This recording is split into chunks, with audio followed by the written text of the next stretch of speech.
नमस्कार, news brief देख रहे हैं आप सब। मैं हूं आपके साथ साहिल केरनी। शुरुआत करेंगे न्यूज ब्रीफ की बड़ी खबर के साथ। आपको रूबरू करवा दें, मुठभेड़ में शहीदों के पार्थिव शरीर अभी नहीं स्थल पर। मुठभेड़ में शहीदों के पार्थिव शरीर अभी मुठभेड़ स्थल पर ही मौजूद हैं। चारों के पार्थिव शरीर लाने की कोशिश में जुटे सुरक्षा बल। चारों शहीदों के परिजन कर रहे हैं बेसब्री से इंतजार। मुठभेड़ में अभी तक सुरक्षा बलों ने मारे हैं 3 आतंकवादी। आपको बता दें कि जिस तरीके से ये ऑपरेशन चल रहा था, 27 मार्च को ये ऑपरेशन शुरू हुआ था और अभी भी ये चल रहा है। और अब ये ऑपरेशन में जो 4 जवान शहीद हुए हैं, उनके पार्थिव शरीर जो है वो मुठभेड़ स्थल से लाने की कवायद जो है वो शुरू की गई है। चारों के पार्थिव शरीर लाने की कोशिश में सुरक्षा बल जुटे हुए हैं। चारों शहीदों के परिजन बेसब्री से इंतजार कर रहे हैं। मुठभेड़ में अब तक सुरक्षा बलों ने 3 आतंकियों को मार गिराया है। सूत्रों के मुताबिक राजबाग घाटी के जुथाना इलाके के जकोले गांव में सुरक्षा बलों को करीब 9 आतंकवादियों के छिपे होने की खबर मिली थी। इसके बाद सुरक्षा बलों ने आतंकियों को घेरने के लिए ज्वाइंट ऑपरेशन शुरू किया। गोलाबारी में 7 जवान घायल हुए थे। सूत्रों के मुताबिक ये आतंकी जैश ए मोहब्बत के प्रॉक्सी संगठन पीपल्स एंटी फासिस्ट फ्रंट से जुड़े हैं।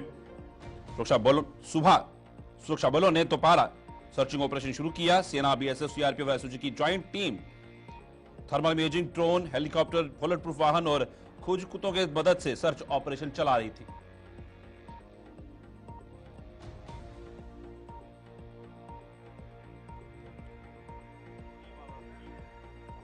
रुक करेंगे हमारे संवाददाता ऋषि खुजूर। ऋषि, अभी बताइएगा ताजा स्थिति वहां पर क्या बनी हुई है, और सबसे पहले और अहम सवाल कि किस तरह से पार्थिव शरीरों को लाने की कवायद जो है वो शुरू की गई है और किस तरह की कार्रवाई अभी तक वो मुकम्मल हो पाई है। देखिए साहिल, आपको बताते चले कि यहाँ पर जिस तरह से लगातार आज दूसरे दिन भी यहाँ सिक्योरिटी फोर्सेस का सर्च ऑपरेशन, जो एंटी टेररिस्ट ऑपरेशन है वो लगातार जारी है। और जिसमें अभी तक की जो जानकारी सामने आ रही है कि यहाँ 3 आतंकी को जिस तरह से ढेर कर दिया गया था, जिसके बाद हमारे कुछ जवानों की यहाँ पर शहादत हुई है। लेकिन ऑपरेशन लगातार जारी है। अभी भी आप कह सकते हैं कि रुक रुक के फायर यहाँ पर हो रहा है, लेकिन सिक्योरिटी फोर्सेज अपनी तरफ से जो है पूरी कोशिश कर रहे हैं कि यहाँ पर जो जल्द से जल्द एरिया को क्लियर किया जाए। यहाँ पर काफी आप ये कह सकते हैं कि आरएल फायर यहाँ पर किया जा रहा है। लेकिन कुछ ही देर में यहाँ से बॉडीज को रिट्रीव किया जाएगा। जो हमारे जवान शहीद हुए उसके बाद रिटलिंग के लिए उनको कठुआ लेकर जाया जाएगा। उसके बाद उनके अपने अपने घरों की ओर जो है उनके पार्थिव शरीर को रवाना किया जाएगा अंतिम संस्कार के लिए। लेकिन इस समय का ये जो ऑपरेशन है ये लगातार जारी है और यहाँ पर लगातार जो ड्रोन की मदद भी ली जा रही है। इसी के साथ साथ यूएवी की मदद ली जा रही है। हेलीकॉप्टर लगातार यहाँ पर गश्त कर रहा है। तो पूरी निगरानी अभी भी रखी हुई है। अब देखना यह कि कितने आतंकी जो है इस पूरे जो एनकाउंटर में मारे जाते हैं ये देखना होगा। लेकिन बहरहाल 3 का जो कंफर्मेशन है वो मिल पा रहा है। लेकिन अभी फिलहाल इंतजार करना होगा फाइनल जो असॉल्ट इस समय जो वो किया जा रहा है इन आतंकियों के ऊपर। अब देखना है कि कितनी जल्दी इस ऑपरेशन को खत्म किया जाता है। लेकिन कहीं ना कहीं चैलेंजेस ये होगा कि शाम होने से पहले पहले इस एनकाउंटर को खत्म किया जाए, क्योंकि जब रात हो जाएगी तो यहाँ से अगर कुछ आतंकी यहाँ पर बचे होंगे तो वो यहाँ से स्लिप कर सकते हैं या इस तरह से ऐसी चीजें हो सकती हैं। लेकिन उससे पहले पहले कोशिश है कि इस एनकाउंटर को जल्द से जल्द खत्म किया जाए और इस ऑपरेशन को कामयाब किया जाए। लेकिन यहाँ पर अनफॉर्चुनेट यही है कि हमारे जो जवानों की शहादत हुई है ये एक अनफॉर्चुनेट पार्ट है इस पूरे एनकाउंटर का। लेकिन अब देखना है कि क्या कुछ और चीजें इसमें देखने को मिले। फिलहाल अभी हम जो है ग्राउंड जीरो पर है, लेकिन अभी कुछ इंस्ट्रक्शन जो है मीडिया के लिए भी यहाँ पर पास की गई है। तो हम मुझे लगता है कि हमें भी उन प्रोटोकॉल्स को फॉलो करना चाहिए और तमाम चीजें जो है वो हम रिपोर्ट कर रहे हैं। क्या कुछ इसमें और चीजें सामने आती है कुछ मिनट्स में ये देखना होगा। बिल्कुल ऋषि, हमें प्रोटोकॉल्स का पूरा पालन करना चाहिए, क्योंकि हम भी सिर्फ रिपोर्ट ही दिखा सकते हैं कि अभी ताजा स्थिति वहां पर क्या बनी हुई है। मैं आपसे जानना चाहूंगा कि क्या आतंकियों से काफी निकटतम पे है सुरक्षा बल, क्योंकि जो पार्थिव शरीर हैं उनको रिट्रीव नहीं किया गया है। तो एक बड़ा सवाल है, उससे पहले फाइनल असॉल्ट भी सुरक्षा बल शायद नहीं कर पाएंगे। और कितने आतंकी वहां पर छिपे होने की आशंका, क्योंकि हाल ही में हमने देखा था कि हीरानगर सेक्टर में भी सुरक्षा बलों ने देखिए आतंकियों को वही घेरा था यहाँ और पर उसके जो बाद चीजें ऑन ग्राउंड पता जहाँ पर जो चीजें ऑन ग्राउंड पता चल पा रही है वो चीजें यही है कि 5 आतंकियों का जो ग्रुप था वो यहाँ पर पहुंचा था, जो कि हीरानगर के सन्याल से जो है ये यहाँ से निकला है। क्योंकि फ्रेश इन्फिल्ट्रेशन हुई है, यानी ताजा घुसपैठ हुई है, जिसके चलते ये टुवर्ड्स बिलावर को जो वो जा रहे थे और बिलावर को टच कर रहे थे। लेकिन ये जो इलाका है ये काफी डेंस फॉरेस्ट है। ये कठुआ जिला का जो जसरोटा कॉन्स्टिट्यूंसी है उसका एक आखिरी हिस्सा है। उसके बाद बिलावर की हद शुरू हो जाती है। तो कहीं ना कहीं इन्फिल्ट्रेशन हुई है, जिसके बाद ये 5 का नंबर बताया जा रहा है। हालांकि ग्रुप्स में तो ये भी कहा जा रहा है कि शायद अलग अलग ग्रुप्स जो है ये इन्फिल्ट्रेट यहाँ से हुए हैं बॉर्डर से। लेकिन अब देखना है कि इसमें जो आतंकी है वो कितने हैं। अभी फिलहाल यही जानकारी है कि 3 आतंकी को ढेर कर दिया गया है। अगर 2 वहां पर बचे हैं तो उन्हें भी जल्द ढेर किया जाएगा और इस एनकाउंटर को खत्म किया जाएगा। ऋषि, जिस तरह से ये रूट दोबारा से मतलब एक तरह से हॉटस्पॉट बन गया हुआ है, जिस तरीके से कुछ हाल ही में हमने कुछ इंसिडेंट देखे हैं, यहाँ पर लगातार वहां पर आतंकवादी गतिविधियां जो वो तेज होती हुई नजर आई हैं। और वहीं पर बात करें अगर हमारे यशस्वी प्रधानमंत्री की और केंद्रीय गृह मंत्री की, साफ तौर पर आतंकवाद के खिलाफ जीरो टॉलरेंस की नीति जो है वो अपनाई जा रही है। ये बौखलाहट समझे या फिर उसके बाद आने वाले समय के अंदर अमरनाथ यात्रा भी है। हाल ही में 9 मार्च को सचिव का दौरा भी था जम्मू कश्मीर का, और जम्मू में आके एक मीटिंग भी हुई थी जीरो टॉलरेंस के आतंकवाद के खिलाफ के लिए। देखिए, बिल्कुल यहाँ पर जीरो टॉलरेंस की नीति अपना जिस तरह से काम किया जा रहा है लगातार, आपने देखा कि हाई लेवल मीटिंग जो वो दिल्ली में भी हुई है, हाई लेवल मीटिंग यहाँ जम्मू में भी हुई है। लेकिन अब देखना है कि जिस तरह से ये लगातार आतंकी जो जम्मू संभाग को दहलाने की कोशिश कर रहे हैं, इससे पहले आपने लगातार देखा कि कश्मीर संभाग में कहीं ना कहीं टारगेट किया जाता था, लेकिन अब जम्मू संभाग का कठुआ जिला हो तो कठुआ जिला जो है वो ज्यादा तौर पर टारगेट किया जा रहा है। बिलावर का इलाका हो, बनी मछेड़ी का इलाका हो, ये वो रूट्स हैं जो कि एक पुराने ट्रेडिशन रूट्स भी है इन्फिल्ट्रेशन के। लेकिन उसी के साथ साथ यहाँ से आतंकी जो वो निकलकर भद्रवा डोडा की तरफ जाते हैं, किश्तवाड़ की तरफ जाते हैं, तो वहां पर कहीं ना कहीं सक्रिय होने की कोशिश कर रहे हैं, जिसको लेकर ये जो रूट्स हैं पुराने ट्रेडिशनल इन्फिल्ट्रेशन रूट्स हैं, यहीं से निकलकर जाते हैं, नदी नाले हो या तमाम इस तरह के जो टेरेन है यहाँ से निकलकर जाते हैं। लेकिन शायद ये सेफ पैसेज से, लेकिन जिस तरह से इनका आई कॉन्टेक्ट हुआ है और उसके बाद यहाँ से जो पूरा एनकाउंटर शुरू हुआ, तो अब मुझे लग रहा है कि इनके जो मंसूबे जो ये कामयाब करने की कोशिश कर रहे थे, उन मंसूबों के ऊपर पूरी तरह से पानी फेर दिया है। सिक्योरिटी फोर्सेस ने लगातार यहाँ पर डटी हुई है ऑन ग्राउंड, और कोशिश है कि इस ऑपरेशन को जल्द खत्म किया जाए। धन्यवाद ऋषि, पूरी जानकारी साझा करने। ऋषि खजूरिया हमारे साथ ग्राउंड जीरो से मौजूद थे और पूरी जानकारी हमारे साथ साझा की है। बढ़ते हैं आगे। कठुआ के जुठाना इलाके में हुई मुठभेड़ में शहीद हुए senior grade constable Tariq Ahmad के आवास पर मातम पसरा हुआ है। शहीद तारिक अहमद जिला रियासी के कटड़ा इलाके के गांव चंबा के निवासी थे, जिनके आवास पर शोक जताने वालों का लगातार तांता लग रहा है। शहीद के परिजन, रिश्तेदार व अन्य लोग उनके पार्थिव शरीर का इंतजार कर रहे हैं और हर कोई शोक में डूबा हुआ है।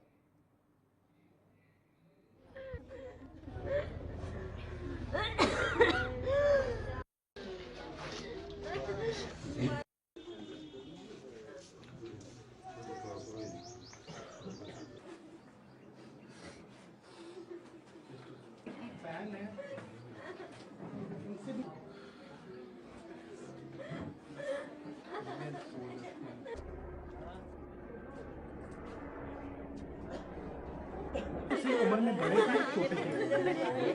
और शाबाश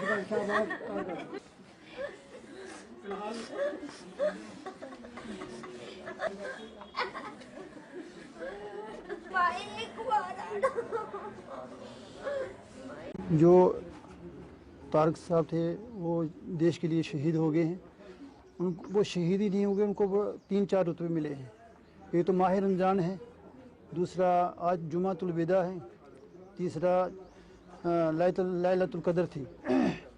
तो अल्लाह ताला ने उनको बड़े एक एजाज़ से नवाजा है और हमें बड़ा दुख हुआ है इस बात का, क्योंकि एक बड़े अच्छे और शरीफ इंसान थे जो पूरा परिवार ही शरीफ है, जितने भी घर के आदमी हैं।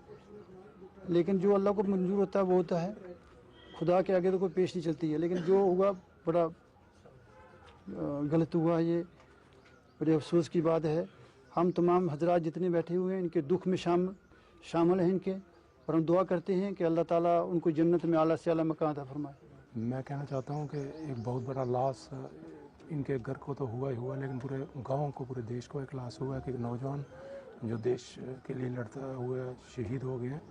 तो हम तो उनकी आत्मा की शांति के लिए दुआ करेंगे अभी, और फिर सरकार से भी ये अपील करेंगे कि इस गरीब परिवार की जितनी हो सके मदद की जाए, क्योंकि बहुत ही दुखद घटना हमारे गांव के लिए, हमारे समाज के लिए और ख़ासकर हमारे देश के लिए, क्योंकि देश के लिए इन्होंने शहादत दी है और ये देश इनको याद करेगा, याद रखेगा। और गांव जो हमारा चंबा है, इसमें एक बहुत ही दुखद ये घटना हुई है और हम इसके लिए बहुत अफसोस प्रकट करते हैं और इसकी आत्मा की शांति की दुआ करते हैं।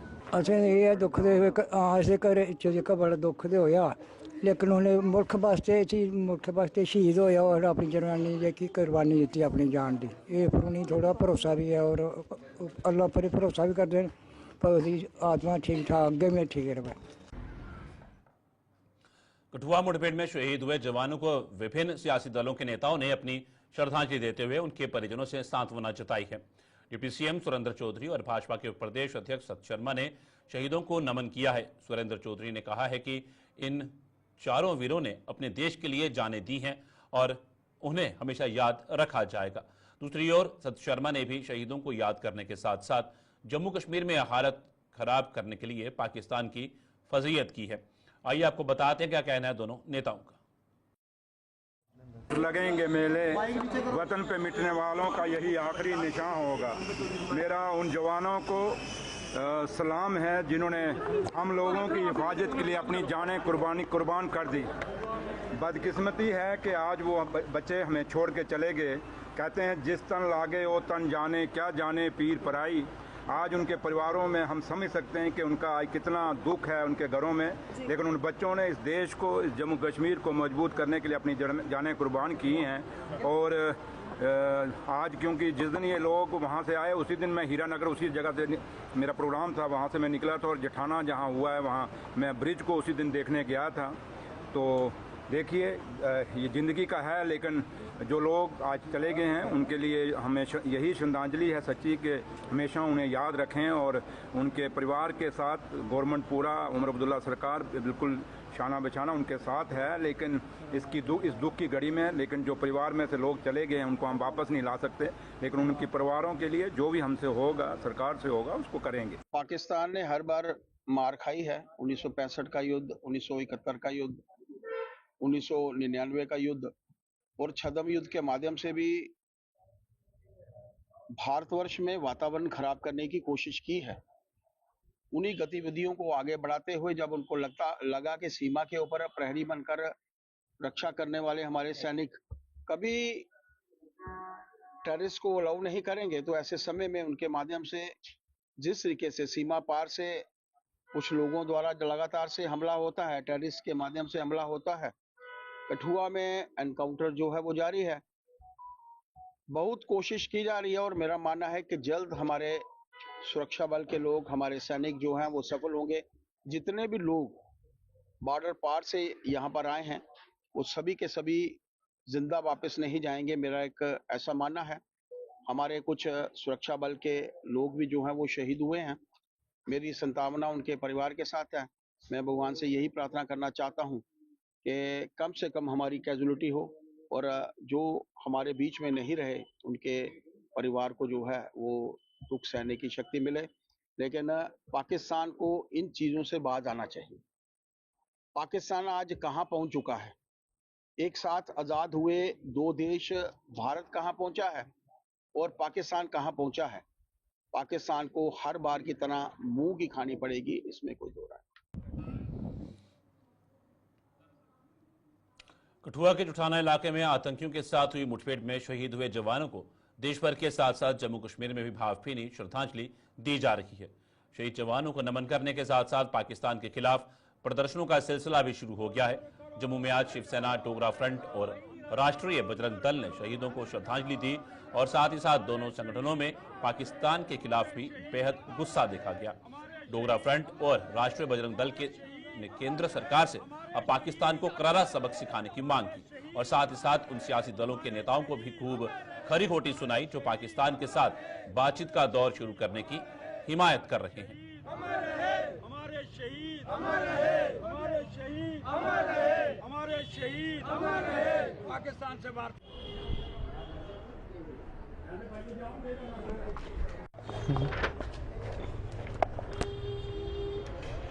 अंदर करो, पाकिस्तान से वार्ता करने वालों को अंदर करो, अंदर करो, अंदर करो, अंदर करो, अंदर करो,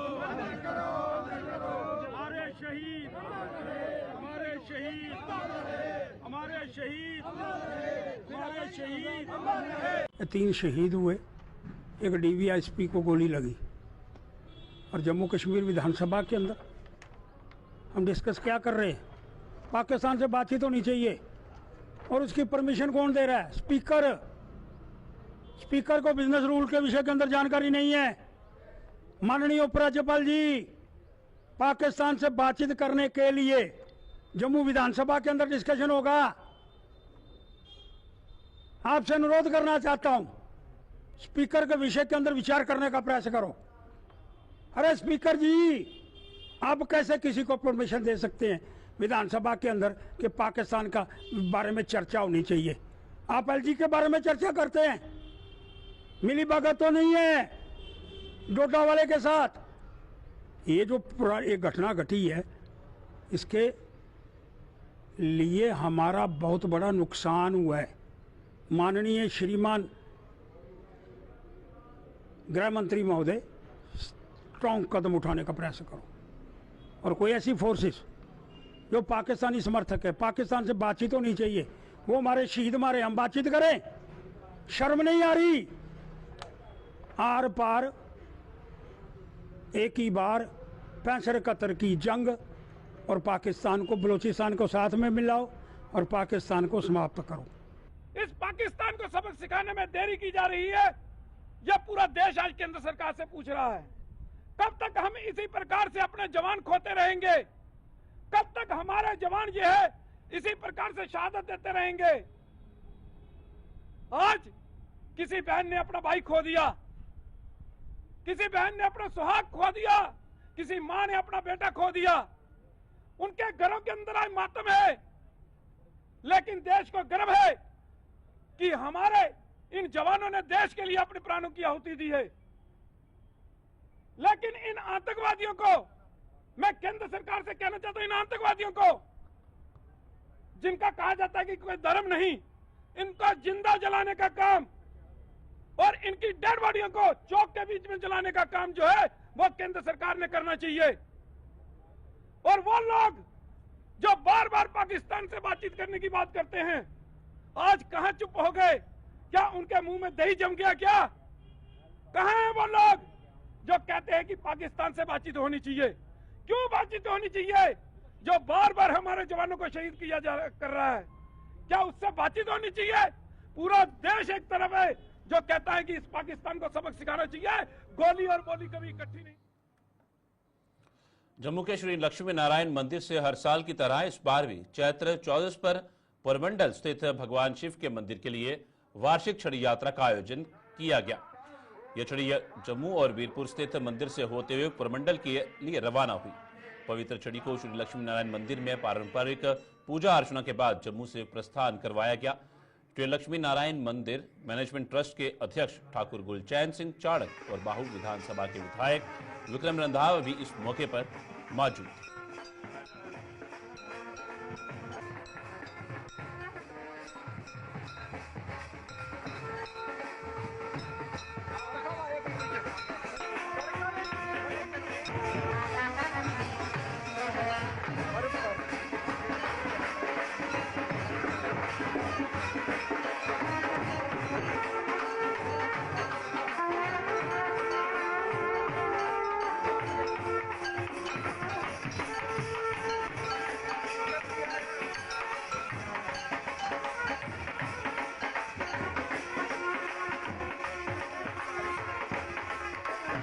देखिए, हमारे डुग्गर प्रदेश के सबसे बड़े तीर्थ स्थान शिवजी महाराज के परमंडल है। यहाँ गुप्त गंगा बहती है, परमंडल उत्तर बहनी में है। ये हमारे डुग्गर प्रदेश के बड़े महान तीर्थ हैं। आप सब जानते हैं कि आज के दिन चैत्र चौदशी पर हमने छड़ी यात्रा 31 साल पहले शुरू की थी।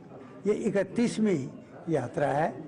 आज इस शुभ अवसर पर अपनी तरफ से और श्री लक्ष्मी नारायण मंदिर मैनेजमेंट की तरफ से मैं सबको बहुत बहुत बधाई देता हूँ, मुबारक देता हूँ।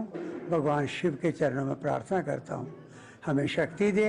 हमारे आने वाले नौजवान जिस तरीके से सारा काम यहाँ कर रहे हैं, उनको भी हिम्मत दे कि वो अपना काम अच्छी तरह कर सकें। अभी यहाँ प्रस्थान होगा हमारे यहाँ के विधायक श्री विक्रम रंधावा जी, वो भी आए हुए हैं, और हमारे बड़े महंत ऋषिवन जी सामने विराजमान हैं। महात्मागण सारे बैठे हैं। अब ये सारी छड़ियाँ लेकर यहाँ से प्रस्थान करेंगे। रास्ते में सबसे पहले महादेव मंदिर गांधीनगर और उसके बाद त्रिपुरानगर शिव मंदिर, फिर ग्रेटर कैलाश शिव मंदिर, यहाँ उन्होंने स्वागत का इंतज़ाम किया है और प्रसाद देने का इंतज़ाम किया है। उसके बाद हम आगे चले जाएंगे वीरपुर संस्कृत विद्यालय के विद्यार्थी अध्यापकगण, और वहाँ दाता रणपत देव जी का मंदिर है, नरसिंह भगवान का मंदिर है, श्री राधा कृष्ण का मंदिर है। वहाँ पूजा होगी और पूजा वहाँ से लोग सारे मिलेंगे। पूजा अर्चना के बाद वहाँ से प्रस्थान करेंगे। सत्य सनातन धर्म की जय।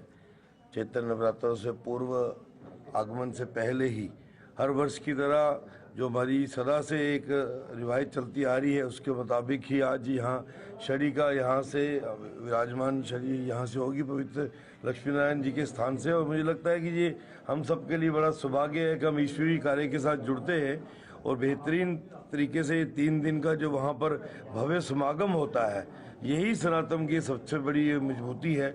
और हम सबको नवरात्रे, क्योंकि हम सब के लिए बड़े ईश्वरीय रहते हैं, हम सब परिवार भावनात्मक दृष्टिकोण से भी नवरात्रों से जुड़े होते हैं और नवरात्रों के दौरान ही नहीं लगातार हर परिवार में सदैव सुखद वातावरण बना रहे, ऐसी कृपा जो है सदैव हम माता रानी से करते हैं। पवित्र लक्ष्मी नारायण जी का ये प्राचीन स्थान हमेशा ही हमारी सनातनी गतिविधियों के लिए जाना जाता है और कभी भी कोई भी ऐसा सनातन का पर्व, कोई सनातन से जुड़ा हुआ कार्य है, उसमें हमारा ये प्राचीन लक्ष्मी नारायण जी का मंदिर जो है वो पीछे नहीं रहता है। यहाँ की टीम, यहाँ का पूरा एक जो ग्रुप है, मुझे लगता है कि अपना योगदान सनातन के प्रति, समाज के प्रति देने में कोई पीछे नहीं रहता है। मैं सबको आज शरी के पवित्र भारत पाकिस्तान नियंत्रण रेखा के साथ सटे जिला पुंछ की मेंढर सब डिवीजन के मनकोट सेक्टर में स्थित रामकुंड मंदिर में आज वार्षिक चैत्र चौदस मेले का आयोजन किया गया। इस मेले में राजौरी और पुंछ समेत जम्मू संभाग के विभिन्न हिस्सों से भारी संख्या में श्रद्धालुओं ने बड़ी संख्या में भाग लिया। इस मंदिर का निर्माण पांडवों द्वारा किया गया था, जो हिंदू मुस्लिम आपसी भाईचारे का प्रतीक भी माना जाता है और आज भी वहां ये मिसाल देखने को मिली। मंदिर में आज सुबह हवन यज्ञ किया गया, जिसमें विश्व की शांति और भारत देश की खुशहाली के लिए विशेष प्रार्थना की गई। इस अवसर पर तहसील और जिला प्रशासन के अधिकारी भी वहां पहुंचे और पुलिस व सेना द्वारा भी सुरक्षा मुहैया करवाई गई।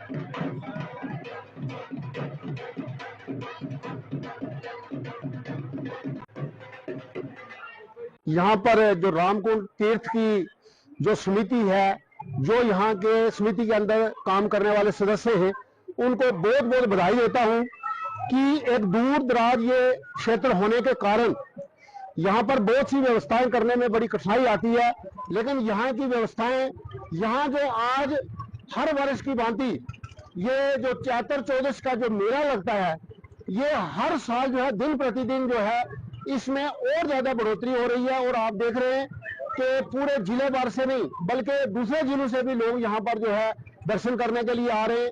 और यहाँ के रहने वाले लोग हैं हमारे इस रामकुंड तीर्थ के आगे पीछे, मैं उनको भी बड़ा धन्यवाद देता हूँ कि ये एक मुस्लिम बहुल इलाका है। यहाँ पर हमारे जो भाई हैं इस स्थान की सुरक्षा का ध्यान रखते हैं, हमारे बाबा जी का स्थान रखते हैं, उनको भी बहुत बहुत बधाई देता हूँ। हर वर्ष की तरह इस वर्ष भी ये चैत्र चौदस के दिन जो है यहाँ पे 2 दिन का मेला जो है उसका आयोजन किया जाता है।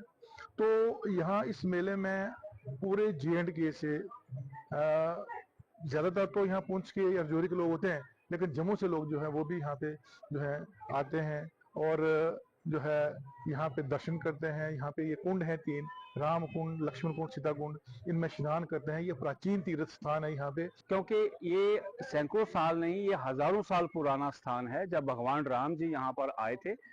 और एक और चीज जो मैं आपके साथ शेयर करना चाहता हूँ कि जब भगवान राम जी यहाँ 14 बरस का वनवास काट के वापस आ रहे थे, तो उनके गुरु वशिष्ठ जी ने उनसे ये कहा था कि आपने रावण की जो हत्या की है वो ब्रह्म हत्या है, तो उसके प्रायश्चित के लिए आपको एक पवित्र कुंडों में स्नान करना पड़ेगा। तो समुद्र देवता से उन्होंने आह्वान करके ये कहा था कि रामेश्वर जो मंदिर है, ऐतिहासिक मंदिर है, साउथ के अंदर आता है, वहां उन्होंने 22 कुंडों का निर्माण किया था और उन 22 कुंडों में उन्होंने स्नान करके उस पाप का प्रायश्चित किया था। और भगवान राम जी की ये मनसा थी कि ये रावण के पूर्वजों की धरती है, पुलिस ऋषि की पूंछ, और यहाँ जो मंदिर बना है मुझे यहाँ भी जाकर अपने पिता का और रावण का तर्पण करना पड़ेगा। तो भगवान राम जी दूसरी बार यहाँ पर 14 वर्ष का वनवास काट करके उस पाप का प्रायश्चित करने के लिए गुलिस्तान पे खबरों का सिलसिला यूं चलता रहेगा। फिलहाल न्यूज ब्रीफ में इतना ही। दीजिए इजाजत। नमस्कार।